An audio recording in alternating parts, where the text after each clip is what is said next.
ब्रह्मांड के सुदूर कोने में गैलेक्टिक एजुकेशन स्टेशन नाम का एक अद्भुत स्कूल था।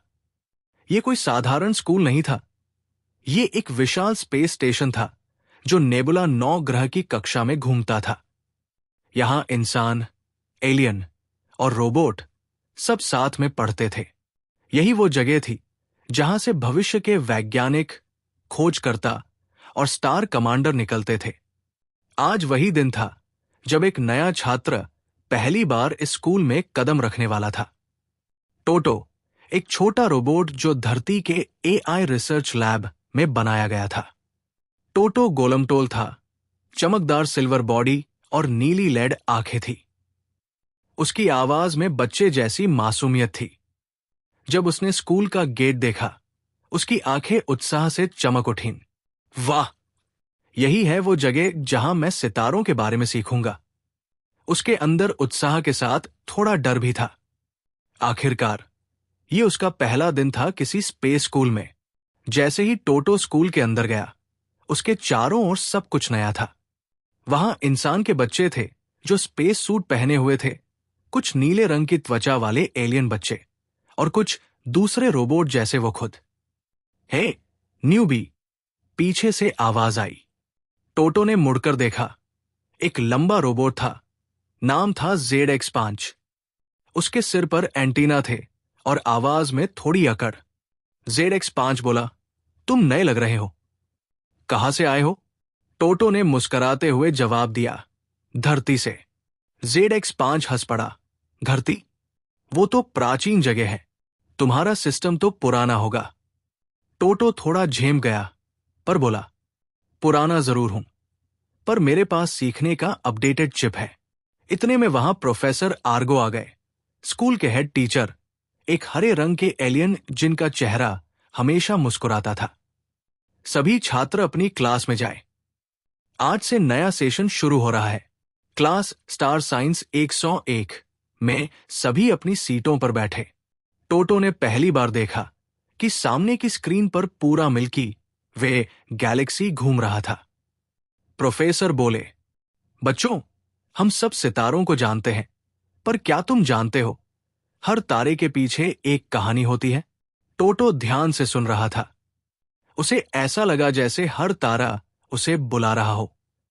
क्लास के बाद लंच टाइम में टोटो अकेला बैठा था। वो अपने एनर्जी सेल्स चार्ज कर रहा था। तभी एक छोटी सी हरी एलियन लड़की आई। उसका नाम था लूना। तुम नए हो ना? मैं लूना हूं। तुम बहुत क्यूट हो। टोटो मुस्कराया, धन्यवाद। मैं टोटो हूं और मुझे स्पेस बहुत पसंद है। धीरे धीरे वे अच्छे दोस्त बन गए। लूना ने उसे पूरे स्कूल का टूर कराया। एंटीग्रेविटी हॉल, मेटियोर जिम और ऑर्बिट गार्डन जहां पौधे हवा में तैरते थे। लेकिन सबको टोटो पसंद नहीं आया। ZX5 हर वक्त उसका मजाक उड़ाता रहता। तुम जैसे छोटे रोबोट कभी एक्सप्लोरर नहीं बन सकते। टोटो दुखी होता, पर लूना उसे समझाती, तुम्हें बस अपने दिल की आवाज सुननी है। कोई भी छोटा नहीं होता अगर उसका सपना बड़ा हो। एक हफ्ते बाद स्कूल में बड़ी खबर फैली।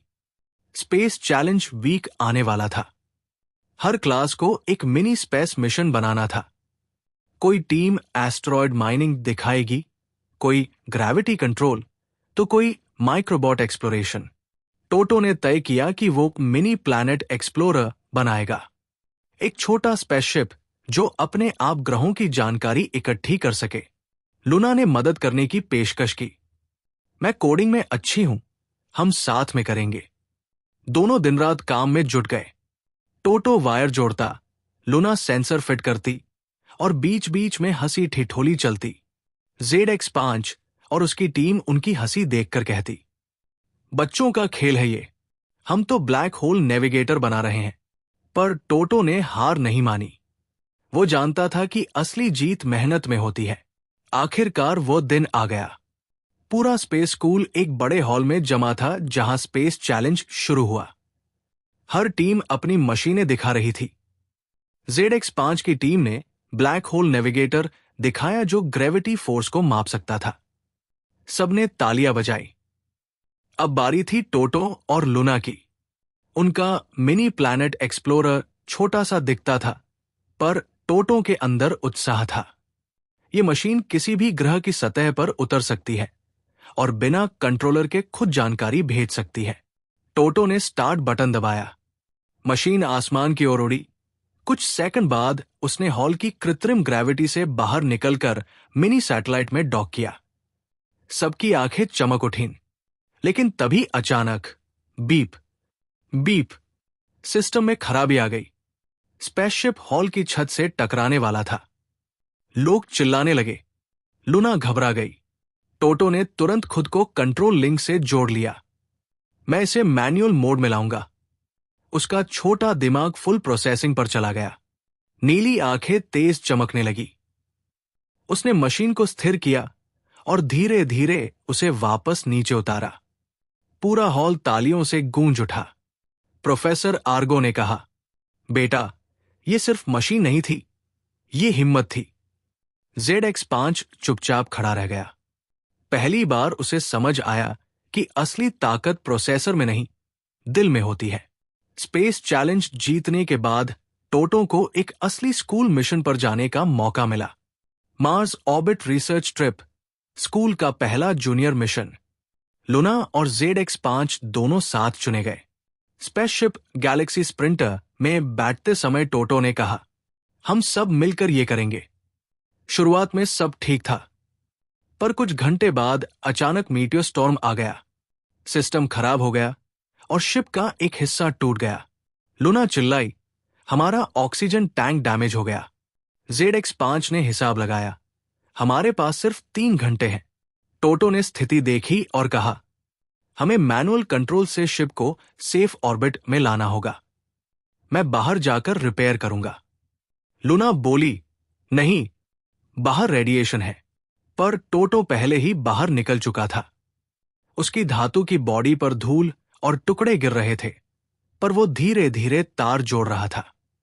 उसका सिस्टम ओवरहीट हो रहा था। मैं रुक नहीं सकता, दोस्तों को बचाना है।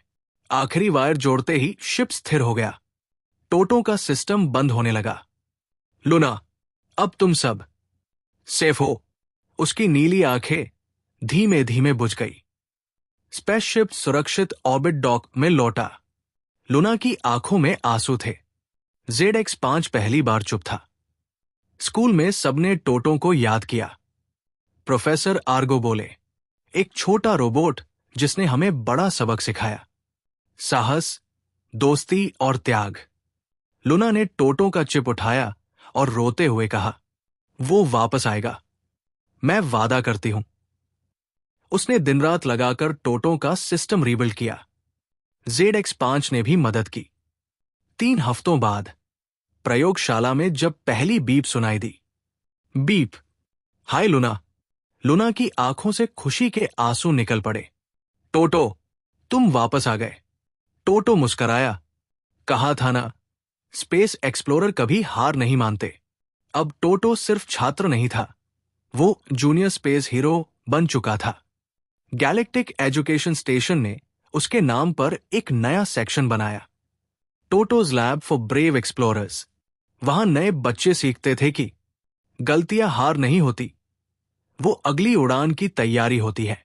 लुना और ZX5 उसके सबसे अच्छे साथी बन गए और टोटो हर रात आसमान की ओर देखकर कहता, तारे बहुत दूर नहीं, बस दिल बड़ा होना चाहिए। संदेश, तुम्हारा आकार या ताकत नहीं, तुम्हारी हिम्मत तय करती है कि तुम कितनी दूर उड़ सकते हो।